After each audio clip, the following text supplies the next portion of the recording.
Boa tarde, aqui quem fala é a aluna Juliana Portela, do curso técnico de administração. Nossa equipe é composta por eu, Juliana Portela, Cristiane Oliveira, Priscila dos Santos e Rebeca Santos. O tema proposto é autogestão. O modelo de empresa atual não segue padrões engessados, onde o gestor delega tarefas e os colaboradores as cumprem, sem poder contribuir com novas ideias, negociar prazos de entrega ou ter qualquer tipo de autonomia na equipe. Nesse cenário, surge o conceito de autogestão. Entende-se por autogestão um princípio de organização social baseado na cooperação entre as várias pessoas que fazem parte da totalidade de determinada atividade, sejam elas atividades econômicas, produtivas, administrativas, políticas, culturais, entre outras. Este princípio implica que todas as decisões relativas à gestão de uma atividade são diretamente e igualitariamente tomadas por todos que dela participam. Isso não quer dizer que não haja nenhuma divisão de trabalho. Autogestão como um princípio de organização econômica. Quando falamos em autogestão, geralmente nos referimos a organizações econômicas autogeridas, como fábricas e empresas, nas quais não há uma cisão entre as tarefas de gestão e de produção. Portanto, no sentido estritamente econômico, a autogestão se refere à participação direta dos trabalhadores na tomada de decisões básicas em uma empresa. Em uma organização autogestionária, não existe a figura do patrão. Todos os empregados participam das decisões administrativas em igualdade de condições. Podemos observar experiências reais de autogestão, surgidas como uma reação a situações de crise econômica e social. Existem diversos casos em que, diante da falência da empresa onde trabalhavam, os empregados recuperam a empresa a partir da autonomia gerencial, ou seja, com os próprios trabalhadores tomando frente da gestão da empresa. São conhecidos diversos exemplos de autogestão de fábricas e empresas na Argentina, surgidas a partir da crise de 2001. No Brasil, o caso mais conhecido é da Fábrica Paulista Flasco. No sentido econômico mais geral, a autogestão pode ser considerada como uma forma radicalmente democrática de organização de toda a economia, constituída de vários níveis de conselhos e assembleias. Há aqui uma proposta de socialização dos meios de produção, restituindo os trabalhadores o controle global de sua própria atividade, baseada na cooperação e na divisão horizontal do trabalho. Autogestão, anarquismo e socialismo. A autogestão visa socializar o poder gerencial, atribuindo aos trabalhadores o poder deliberativo em todas as decisões que lhes dizem respeito. Nesse sentido, podemos concluir que a autogestão envolve, em última instância, uma transformação radical da ordem econômica global e a superação da propriedade empresarial capitalista, certo? Compreendida enquanto princípio político, a autogestão transporta tal mecanismo igualitário de decisão para o âmbito das estruturas concretas das atividades, não apenas econômicas, mas sociais, políticas e culturais. Em larga escala, isso acabaria com a forma tradicional de Estado, sua burocracia e a elite governante. O princípio da autogestão está na base da organização das sociedades em federação de comunidades autogovernadas como substituto do Estado, propostas por teóricos e ativistas anarquistas. Também serviu a propostas socialistas alternativas ao modelo estatístico burocrático, no qual se desenvolveu experiências dos reais de sistemas comunistas, como a União Soviética. Agora vamos falar quanto a alguns mitos sobre a autogestão. O primeiro e talvez o mais comum deles é: não existem líderes na autogestão. Embora o modelo de liderança na autogestão não seja encarado de uma maneira tradicional, não necessariamente não existem líderes em uma empresa que são autogeridas. Nesse caso, acredita-se na fluidez da liderança, ou seja, em cada situação haverá uma pessoa que se destacará naturalmente como um líder. Na autogestão, as decisões são lentas. Na prática, o cenário é completamente diferente. As decisões nas organizações que adotam o modelo de autogestão são, em verdade, mais rápidas, uma vez que não há um engessamento tradicional do poder decisivo dentro da empresa. Outro mito é que na autogestão não existem regras, métricas e estrutura.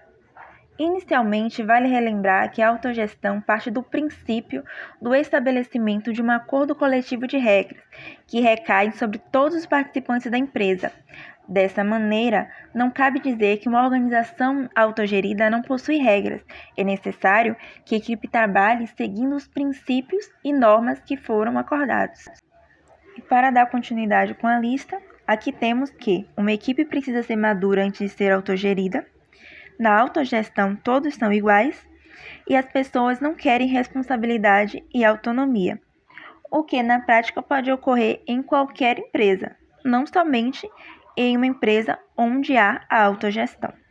Boa tarde, eu me chamo Cristiane. Eu vou explicar um pouco como fazer a autogestão em empresa. Bom, inicialmente, adotar um modelo de autogestão consiste em uma decisão estratégica que arretará em um processo de transformação da organização tradicional para esse novo modelo.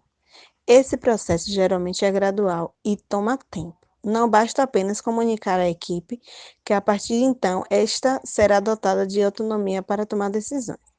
O processo de mudança para a autogestão englobará vários treinamentos para que ela incorpore os princípios de autonomia e poder de tomada de decisão em seu processo diário. Bom, se a ideia de implementar a autogestão vier de níveis hierárquicos inferiores, recomenda-se que essa pessoa articule a ideia a nível institucional superior para que seja eventualmente aprovada. Iniciar um processo de transação para a autogestão começa de um período de treinamentos e que estimule os participantes a terem maior autonomia nos processos decisórios. Pode ocorrer também a contratação de consultores especializados nessa área que consigam auxiliar, de fato, a estruturação. Aos poucos é que começam as mudanças práticas na rotina da empresa, sendo uma construção diária dos envolvidos. Boa tarde, aqui quem fala é a aluna Rebeca Santos e eu vou explicar a estrutura das organizações autogeridas, que segundo o autor Frederic Laloux, em seu livro Reinventando as Organizações, ele percebeu 3 tipos de estruturas que possibilitam a implementação do modelo de autogestão. Mesmo se tratando de grandes empresas de nível global, essas 3 estruturas descritas por Laloux, após observar o cotidiano prático das empresas, os autônomos paralelos, que são várias equipes de poucos integrantes que atuam paralelamente, é muito visível quando as responsabilidades diluídas entre essas equipes não são de grande valia. A rede de acordos individuais, que são os indivíduos que estabelecem entre si acordos de entrega, prazo, não é muito necessário constituir equipes de trabalho. E por último, os círculos aninhados. Há uma grande especialização dentro da empresa, mais referente aos trabalhos a serem desempenhados, o que pode implicar a hierarquia do trabalho, mas não das pessoas e cargos. Boa tarde, aqui é Priscila e eu vou falar sobre as vantagens da implementação da autogestão na empresa e citar exemplos de empresas autogeridas. Vantagens da implementação da autogestão na empresa. Por estipular que a tomada de decisão ocorra através de um consenso, o conceito de autogestão traz, além de inteligência coletiva, outros benefícios como: promove a liderança de todos os profissionais, pois a empresa precisa trabalhar em conjunto para o alcance de seus objetivos. Estimula o consenso, já que todos os colaboradores devem concordar com uma decisão. torna os processos da organização democráticos, permite que todos os colaboradores tenham acesso às informações e às atividades da empresa, estimula o engajamento da equipe com relação à empresa, demanda que os profissionais trabalhem e tomem decisões que resultem no desenvolvimento da organização, incentiva e humaniza o relacionamento interpessoal dos colaboradores envolvidos. O colaborador desenvolve seu trabalho com o intuito de superar suas metas pessoais e entregar resultados que auxiliem o coletivo da empresa. O fato de a organização funcionar de forma coletiva faz com que o profissional tenha mais responsabilidade e mais motivação. Os objetivos e necessidades do profissional são vistos pela empresa de forma coletiva e todos trabalham para atendê-las. Tomar decisões coletivamente permite que o colaborador compreenda suas qualidades e seus limites, identificando seus pontos de melhoria. Torna a empresa mais resiliente às mudanças que ocorram à sua volta, sejam por demandas do mercado, sejam internas, pois as decisões são tomadas com mais velocidade. Gera autonomia quanto ao desenvolvimento das atividades da empresa. O maior desafio da autogestão talvez resida na sua implementação. Esse processo demanda tempo e energia dos participantes da equipe, uma vez que haverá uma mudança de cultura organizacional na empresa. Normalmente, a equipe está acostumada a trabalhar através da cadeia de comando, a deriva de ordens para serem seguidas. Portanto, essa mudança de comportamento demanda tempo e estímulos para que a equipe seja mais proativa em alguns aspectos. Implementar a autogestão é um processo que requer consenso entre todos os membros da organização e o engajamento da equipe é fundamental para que tanto o modelo como a empresa gerem resultados e alcancem o sucesso desejado. O coaching possui ferramentas que promovem diretrizes para as empresas e para seus colaboradores, pois a metodologia identifica e trabalha os pontos fortes e os pontos de melhoria, desenvolve competências e habilidades e promove o alcance de resultados extraordinários. Bom, agora eu vou citar exemplos de empresas autogeridas.